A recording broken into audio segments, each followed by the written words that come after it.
పేర్ని నానికి చెందిన గోడౌన్లో రేషన్ బియ్యం కేసులో పోలీసులు దర్యాప్తును వేగవంతం చేశారు. పేర్ని నానితో సహా ఆయన కుమారుడు కిట్టుకు నోటీసులు ఇచ్చారు.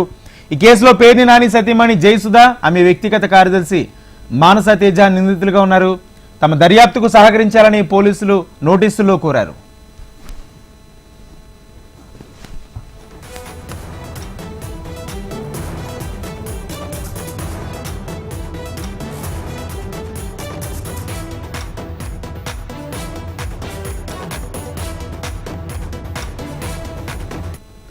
పేర్ని నానికి చెందిన గోడౌన్లోని రేషన్ బియ్యం కేసులో పోలీసులు దర్యాప్తును వేగవంతం చేశారు. పేర్ని నానితో సహా ఆయన కుమారుడుకు కిట్టుకు నోటీసులు ఇచ్చారు.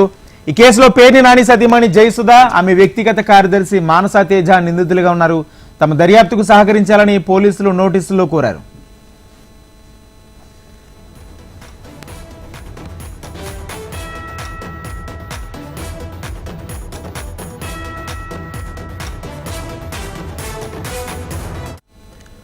బ్రేకింగ్ న్యూస్ చూస్తున్నాం. పేర్ని నానికి చెందిన గోడౌన్లో రేషన్ బియ్యం కేసులో పోలీసులు దర్యాప్తును వేగవంతం చేశారు. పేర్ని నానితో సహా ఆయన కుమారుడు కిట్టుకి నోటీసులు ఇచ్చారు.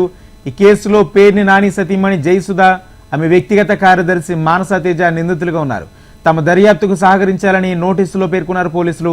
ఇదే అంశానికి సంబంధించి పూర్తి సమాచారం మా ప్రతినిధి కాంతి అందిస్తారు. కాంతి, రాజేంద్ర, ఏదైతే మచిలీపట్నంలో జరుగుతున్నటువంటి మాజీ మంత్రి పేర్ని నానికి సంబంధించినటువంటి ఏదైతే రైస్ గోడౌన్ కి సంబంధించినటువంటి విషయంలో ఏదైతే కేసు నమోదు జరుగుతుందో దర్యాప్తుకి సంబంధించి వారి భార్య పైన మొదటిగా కేసు నమోదు చేశారు. అయితే దీనికి సంబంధించి మాజీ మంత్రి పేర్ని నానితో పాటు అతని కుమారుడు పేర్ని కిట్టుకి కూడా పోలీసులు నోటీసులు జారీ చేశారు. అయితే గోడౌన్ లో రేషన్ బియ్యం కి సంబంధించినటువంటి కేసు ఏదైతే ఉందో ఇప్పటికే ఆమె సతీమణి జయప్రద పైన కేసు నమోదు చేసినటువంటి పోలీసులు ప్రస్తుతం తన మాజీ మంత్రి పేర్ని నానితో పాటు ఆయన తనయుడి పైన కూడా కేసు నమోదు చేసి నోటీసులు ఇచ్చేందుకు పేర్ని నాని ఇంటికి వెళ్లారు పోలీసులు. అయితే ఇంట్లో ఎవరూ లేకపోవడంతో ఇంటి తలుపులకు నోటీసులు అంటించి పోలీసులు వెళ్ళడం జరిగింది. అయితే ఈ కేసులో నిందితులుగా ప్రజెంట్ పేర్ని నాని భార్య జయసుధ, ఆమె వ్యక్తిగత